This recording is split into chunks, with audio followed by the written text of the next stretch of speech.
I'm going to go through a few different things with the sled. It's always just to remember that with anything, especially with sled work, it's all about challenging your body's positions. And when we're working with the sled, the biggest things we want to remember are, number one, that abdominal volume, that trunk tight, the rib cage down, and we're breathing into that tension, and as we're pushing the sled, we're not allowing ourselves to open up or the belly to stick out when we get into some of those long extended positions. If we're going to push it with the arms out, or in here, when people get hinged over, a lot of times they'll let their stomach stick out.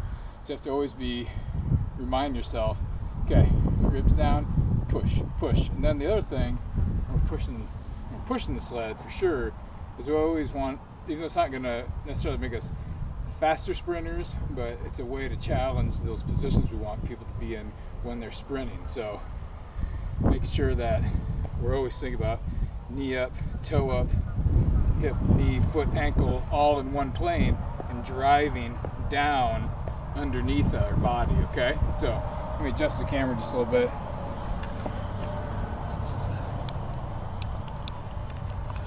There we go. So I'm going to take you just through a few of the ones that we're normally going to use. Pushing, pulling, things like that. This is the tank from Torque Fitness. I'm just borrowing this from a friend. I just like it. It's easy to push back and forth. I usually just use a metal sled. You're probably going to use a metal sled. These things are super expensive, but I just had it out, so I was just going to show you how this works.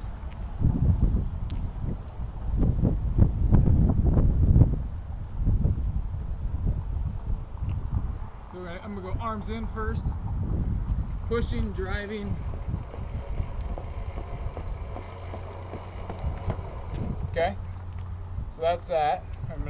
Then pulling it backwards, we can either have it hooked to something like that. With the tank sled, you can grab the handles, but otherwise it would be like on a rope, and you'd be pulling this way. Same thing though, pulling that rib cage down, keeping yourself tight, keeping the feet straight ahead, pulling backwards.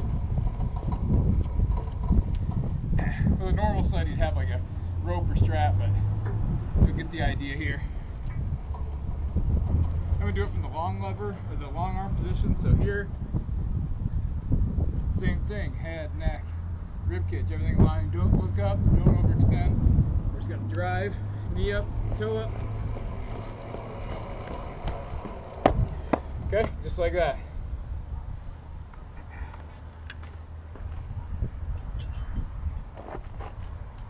The other way I like the sled is with the belt. You drag it like a plow, forward or backward.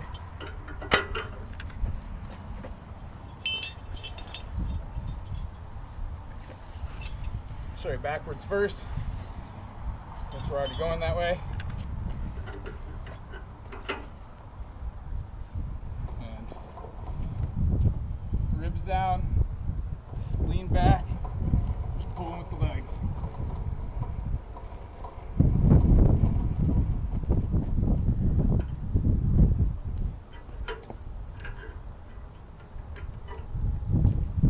And we're going the other way. I don't care to use a sled like for sprinting. I like to use it more as a way to help people learn how to pull through their glutes and hamstrings, especially people that are really weak.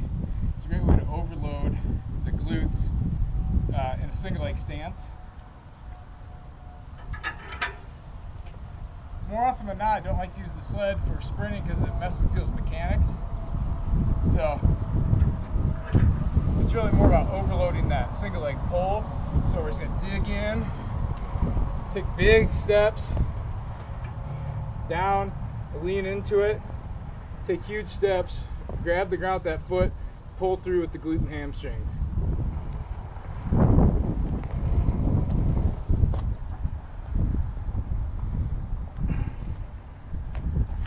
The other ways you can think about using it too is hooking a rope to it, a long rope, and pulling hand over hand, making sure you dig into the ground, stable, sit back in that squat, and pull with the lats, keeping the elbows in tight. That's really the other way to do it, okay? So hopefully that clears up some of the sled stuff. The sled isn't just about making people puke and making people suffer, making people wish they hated themselves. Just another tool to overload posture and position of the body in athletic shapes with trunk control, stiffness, work on breathing. Okay? Sleds.